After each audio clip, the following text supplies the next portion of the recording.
अभी यहाँ बैठे हुए ही ख्याल आया, आपने कहा कि जो मर्द होंगे उनका हिसाब किताब प्रोबेबली उनकी वाइफ्स लेंगी। तो सर मैं यही पूछ रही हूँ कि बीवियों का कौन लेगा?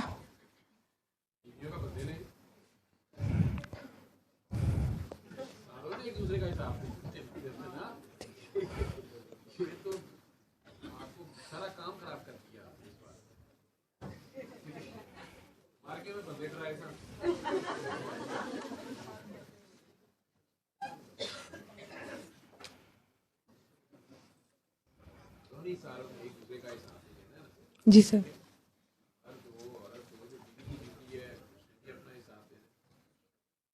जी सर।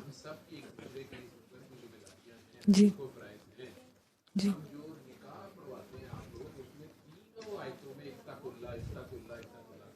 जी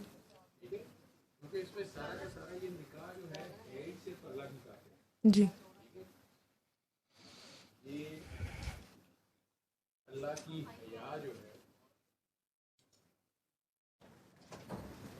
अब ठीक हो गया। वो आप इनकी आवाज जा रही थी तो खैर बीवियों ने मर्दों अपना भी हिसाब देना है। सारे इंसानों ने एक दूसरे से मैं अगर उस्ताद हूं तो मेरे शागिर्द भी मेरे से वहां से हिसाब लेंगे। इसने हमें सही नहीं पढ़ाया था या ठीक टीच नहीं किया था या गलत या टाइम सही नहीं दिया था। इसी तरह उस्ताद भी शागिर्दों को जो उसने वक्त दिया है, ठीक है। कई बार मेरा जब लेक्चर होता है मेडिकल कॉलेज में सुबह या राउंड होता है मेरा, जो आगे स्पेशलाइज डॉक्टर्स कर रहे हैं, उनमें से कई आते ही नहीं है। मैं यहाँ से मॉडल टाउन से तैयार होकर वहाँ पहुँचता हूँ 10 किलोमीटर सुबह सुबह, शदीद सर्दी में कई बार या शदीद गर्मी में, और आगे से बच्चा पार्टी पढ़ने के मूड में नहीं होती, या वो सारे के सारे बैठे होते हैं, मैं ही गायब हूँ। इसका भी हिसाब देना है। हिसाब तो हर चीज़ एक एक सांस का देना है, ठीक है। हम सब का इस दुनिया में रहते हुए हमने किया क्या क्या किया क्या नहीं किया। तो सर हम पास कैसे होंगे फिर? इस तरह मेरे जैसे लोग कैसे पास होंगे? वो अल्लाह की मेहरबानी से ही होंगे। अल्लाह करीम तो अपने हिसाब किताब में तो वो बार बार बता रहे हैं कि मैं रहमान हूँ, जो तौबा कर लेंगे छोटे मोटे गुनाह तो इधर ही माफ़ कर देते हैं वो साथ साथ ही। लेकिन जो बंदे हैं ये एक दूसरे को माफ़ नहीं करते। वो इतनी बड़ी हदीस है, उसमें साफ बात है हदीस में कि रोज शाम को फरिश्ते, जो सुबह वाले फरिश्ते होते हैं ना, वो शिफ्ट खत्म होती है, वो अपनी अपनी कॉपियां लेके चले जाते हैं, या अपने लैपटॉप या अपने टैब्स या अपनी डायरियां जो भी लिख रहे हैं, उनका तरीका है, वो अल्लाह मियां के पास फाइलें लेके चले जाते हैं जिसकी जहाँ ड्यूटी है। अब वहां वो जाके अल्लाह करीम से फाइल पेश को कहते क्या किया इस बंदे ने, वो कहते जी इसने नमाज भी नहीं पढ़ी, इसने ये किया, इसने वो किया। अल्लाह हुकूकुल्लाह की ये वायलेशन है, ठीक है जी। साथ होता है हुकूकुल इबाद, उसने कहा जी हुकूकुल इबाद ये इसने वायलेट किए हैं, तो इसे बंदों ने माफ किए हैं नहीं किए हैं जी जी। अल्लाह के यही मैं मुझे थोड़ी अगर हदीस में गलत ना करूँ में डर आता है। सरकार कहते हैं कि हुकूक अल्लाह माफ कर दो जी, कुछ रह तो नहीं गया तो फाइल छोड़ो परे, मिटा दो दोबारा कल सुबह के लिए, ठीक है जी।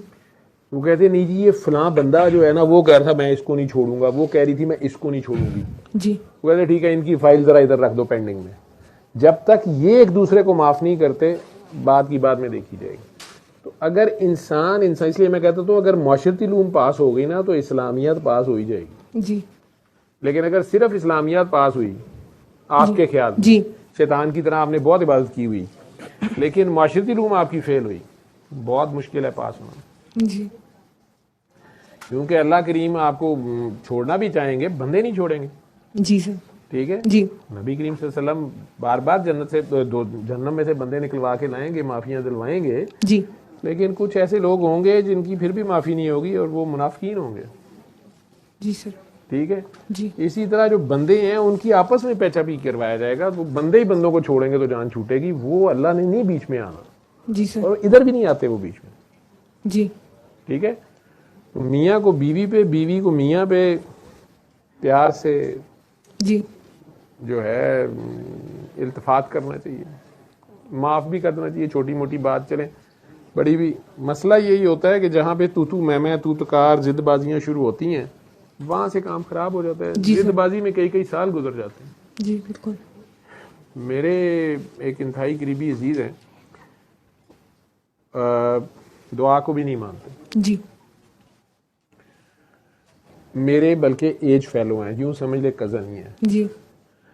उन दोनों की आपस में थोड़ी पसंद की शादी हुई, जी जी लेकिन दोनों की आपस में अकड़बाजी बहुत थी। जी और थोड़ी सी शादी गुजरी तो सारे कजन्स को पता चल गया कि दोनों ने सबके सामने लड़ाई, और उसने कहा कि तुम आज से मेरे रिश्तेदारों में ना जाया करना और मैं तुम्हारे नहीं जाया करूंगा। जी और इतनी जिदबाजी रही कि वाकई वो कभी एक दूसरे के, यानी वो उसका ज्यादा कजन है वो उसकी शादियों में नहीं जा रहे, वो उसके ज्यादा कजन है वो उसकी मर्ग पे नहीं जा रही, जी और ऐसे ही घर में ये जिंदगी उनकी चलती रही, जी और बच्चे भी पोलैरिटी का शिकार होते रहे। जी अब मैं उनमें से एक को, बेगम को, जी जी ब्रेस्ट कैंसर हो गया। जी अच्छा, मैं तीमारदारी को भी गया, दुआ भी कराई उन्हें।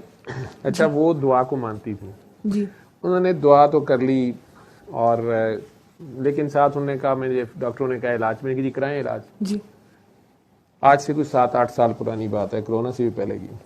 अल्लाह ने शिफा दी, जिंदा है। लेकिन उनके मियाँ जो थे उस वक्त भी पास बैठे हुए थे। जी जी मैं उन्हें भी दुआ साथ करा रहा था कि आप भी दुआ करें, कराएं, तो वो कह रहे थे कि हाँ आप कराएं। थोड़े से वो कट्टर, यानी वहाबी आप कह लें या जो भी है, वो थोड़े, उनका कॉन्सेप्ट भी ऐसा था। मैंने उन्हें जिद नहीं की, लेकिन मैं हैरान हो रहा था कि इनके बच्चों की माँ है, बेगम है, जी और अब भी मतलब कैंसर हो गया एक बंदे को, और किसी टाइम भी मर सकती है, कुछ पता नहीं है। जी मैं ना उन्हें, मतलब वो पैसे देने को तैयार थे, पैसों के लिए वो तैयार थे, इलाज उसमें तो सब करने को, जी लेकिन उनके चेहरे पे ना कोई परेशानी, ना कोई कंसर्न था, कि एक सपाट, एक कठोर फेस था उनका, जी कोई कंसर्न नहीं था। जी अच्छा, अभी 2 साल पहले अचानक पता चला कि उनका सांस बहुत खराब हो गया, जी और उनके लंग्स श्रिंक हो गए। हमारे डॉक्टरी में उसे हम कहते हैं कि फाइब्रोसिस हो गया, पल्मोनरी फाइब्रोसिस हो जी गया। और हुआ भी वो वाला जो जैसे जंगल की आग की तरह फैलता है, जी बहुत तेजी से वो ऑक्सीजन पे आ गए। तो अब उनकी बेगम को मैंने 1-2 बार देखा, या उनसे पूछना, कहीं शादी ब्याह वर्क में कहीं मुलाकात होनी, तो उनसे मैंने पूछना, उन्होंने कहा क्या हाल है, उन्होंने कहा ठीक है।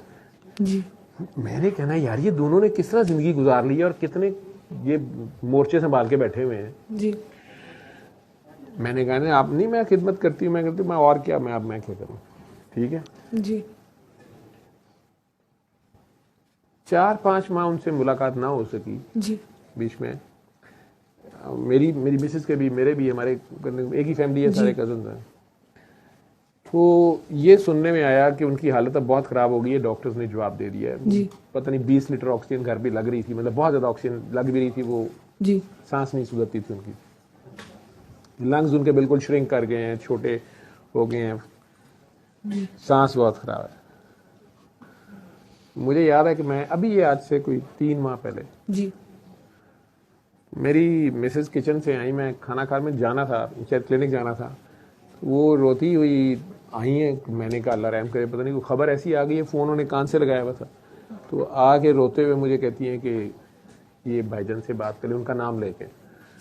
तो मैंने कहा क्या हुआ, जी तो उन्होंने वो एक लम्हे को म्यूट पे करके मुझे कहती हैं कि वो रो के उन्होंने मुझे कहा कि मेरी तुम्हारे से मुलाकात नहीं हो सकी, जी और मेरा अब वक्त आ गया है।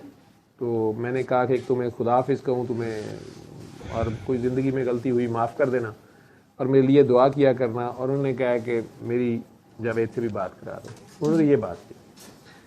अच्छा, उन्होंने मुझे फ़ोन पकड़ाया, और मुझे नहीं पता, खाना खा रहा था मैं, तो मैंने कहा ये इसी तरह मैंने कहा, मैं क्या अस्सलाम वालेकुम, वालेकुम सलाम। उन्होंने वो कहने की कोशिश की कि अच्छा यार मेरा कोई पता नहीं है, किसी वक्त भी कुछ हो सकता है। जी अब सांस उनका बोला ही नहीं जा रहा था उनसे, वो एक सेंटेंस भी वो कुछ 2 मिनट में उन्होंने बोला। तो मैंने कहा आपने अब बोलना नहीं है, मुझे पता है आप क्या कह रहे हैं, जो मैं कहता हूँ उसको सुने। तो मैंने कहा आंखें बंद करें, की हैं, कहते कर ली हैं। मैंने कहा दुआ करें, कहते मैं कर रहा हूँ। मैंने कहा आंखें बंद करो और अली अक पढ़ना शुरू करो। अच्छा, मैंने कहा पढ़ लेंगे, कहते हाँ। मैंने कहा दिल से सबको माफ करो, अब जा रहे हो ना, सबसे माफिया मांग रहे हो, अब तुम माफ करो। कहते हैं अच्छा। मैंने कहा उसको भी माफ करो जिसका तुमने सोचा था मैंने कभी माफ नहीं करना। मैंने कोई नाम नहीं दिया, जी ठीक है। अच्छा, मैं सिर्फ ऐसे ही बोली जा रहा हूँ जो मैं दुआ कराता होता हूँ। जी अब वो दुआ कराते कराते मैंने उन्हें अलिया कराना शुरू कर दिया, और मेरी बेगम को पता है कि मैंने फोन को म्यूट पे करके साइड पे रखा, आराम से खाना खाता रहा, ठीक है। जी अब कोई 5-7 मिनट के बाद मैंने फ़ोन उठाया, जी और मैंने कहा आंखें खोल दें। जी उनकी आवाज से मुझे पता चल गया उसकी दुआ हो गई। जी तो मैंने कहा दोबारा आंखें बंद करें और आपने अगले 3 दिन मुझे इसी टाइम फोन करना है जी और मेरे साथ मिल के दुआ करनी है। जी मैंने कभी जिंदगी में किसी को 3 दिन दुआ नहीं कराई, मैं कराते नहीं ना करता हूं ना, होती है मेरे से। लेकिन उस बंदे का उस रिस्पांस को देख के मुझे पता चल गया कि इस बंदे ने मेरे से अड़ी इस वक्त नहीं की और ये मेरी बात मान गया। जी मैंने उन्हें दोबारा एक बार फिर अली हक वाली दुआ करा के और मैंने उन्हें कहा कि आप कल इस टाइम फोन करेंगे या आपको अली हक लफ्ज पे एतराज तो नहीं है? मैं क्या, मैंने एक्सप्लेन कर दूं, खुद बड़े पढ़े लिखे हैं। कहते हैं नहीं, आपने मुझे कहा अल्लाह का नाम है, मैंने अल्लाह का नाम समझ के पढ़ा। मैंने कहा ठीक है। पूरा सेंटेंस उन्होंने बोला। जी जी मैंने कहा आपने कल मुझे फोन करना है। जी कहते हैं मेरे पास अल्फाज नहीं है शुक्रिया अदा करने को। मैंने कहा ना तुम्हारे पास अल्फाज है ना मैंने शुक्रिया लेना है, जी ये तुमने कल मुझे फोन करना है इस वक्त। सही। अच्छा, मैंने फोन रख दिया। अगले दिन भी उनका फोन आया, तीसरे दिन भी उनका फोन आया। मैंने कहा अब आप ये 7 दिन खुद कीजिएगा, ठीक है, और आइंदा भी दिल साफ रखिएगा। जी बस ये मैंने कहा। 15-20 दिन के बाद, मई की बात है, 15 या अप्रैल की बात है, 15-20 दिन के बाद एक शादी थी। जी मैं और ये मेरे कज़न है अतीक और मेरा दामाद काका साथ छोटा, हम तीनों चारों में फैसलाबाद जाना पड़ा। और वहां जाते साथ मैंने जिस शख्स को हॉल में बैठा देखा वो था और विदाउट ऑक्सीजन बैठा हुआ। माशाल्लाह। एज ए डॉक्टर, मतलब मुझे डॉक्टर के तौर पे मैं भी मानने पे तैयार नहीं था। मुझे ये था कि थोड़ा बहुत सांस ठीक हो गया होगा। वो बंदा ना सिर्फ उठ के चला, हमारे तक चल के आया जी और मेरे से बड़ी गर्मजोशी से मिले, बैठ गए, मैंने कोई बात नहीं की। जी जी और वो इनसे बात करना शुरू हो गए और इन्हें नरेट करते रहे। बात क्या करते रहे जो बाकी दोनों थे, मैं लोगों से मिलना शुरू हो गया। इन्होंने मुझे बाद में बताया कि उन्होंने कहा कि हम लोग खामखा जिंदगियां तबाह कर लेते हैं अपनी झूठी अनाओं के साथ। जी सर। हम जरासीमों को और खाने पीने को ब्लेम करते रहते हैं, जी जादुओं, जिन्नों और तावीज़ों को। नफरत के सिवा कोई जादू नहीं है, कोई बीमारी नहीं जी है। सर। और मैंने कभी जिंदगी में नमाज नहीं छोड़ी थी, जी ठीक है, नमाजी बहुत हैं, मैंने ज़िंदगी में कभी नमाज नहीं छोड़ी थी। लेकिन वो जो लम्हा मैंने फ़ोन पे डॉक्टर जावेद के साथ गुजारा है जी और जो दुआ की है, जी। मैंने अल्लाह से उस दिन से माफ़ी मांगता जा रहा हूँ जी कि मुझे तो पता ही नहीं था कि मैंने तेरे आगे पेश कैसे होना है। जी मैं बाहर ही वज़ू करता रहा, मैंने अंदर वज़ू किया नहीं। जी तो अतीक ने उनसे पूछा कि ऑक्सीजन अब कितनी लगाते हैं, ठीक है, उन्होंने कहा मैं ऑक्सीजन लगाता ही नहीं हूँ। जी तो अतीक इंजीनियर है, जी उन्होंने लाहौर आके मेरे से बात की और उन्होंने कहा कि यार ये दोनों मियाँ बीवी की इतनी टसल थी, फैमिली में मशहूर था। जी जी मुझे कहती है कि यार इस बंदे में 180 डिग्री पे चेंज है जी और इसकी सेहत भी है, लेकिन ये लॉन्ग लास्टिंग है। जी मतलब वो भी उन्होंने हालत देखी हुई थी। मैं कहा मेरा अल्लाह, जिंदगी तो हर एक की जितनी है उतनी है। बिल्कुल। आपके सामने उस बंदे की तकलीफ, कहाँ 20 लीटर्स ऑफ ऑक्सीजन और उसके साथ सांस नहीं ठीक हो रहा, और वो लोगों से फ़ोन करके माफ़िया मांग रहा है कि यार मेरा चल चलाओ और मुझे माफ़ कर दो। बिल्कुल। तो मेरी नहीं है ये करामत, ये तो अल्लाह का कलाम है जी सर। और उसी की दुआ है। मैंने तो एक, और बाबा जी का कमाल अगर है, उन्होंने बता दिया, समझा। हालांकि मेरे बाबा जी के साथी यहाँ बैठे हुए हैं, पुराने सीनियर लोग।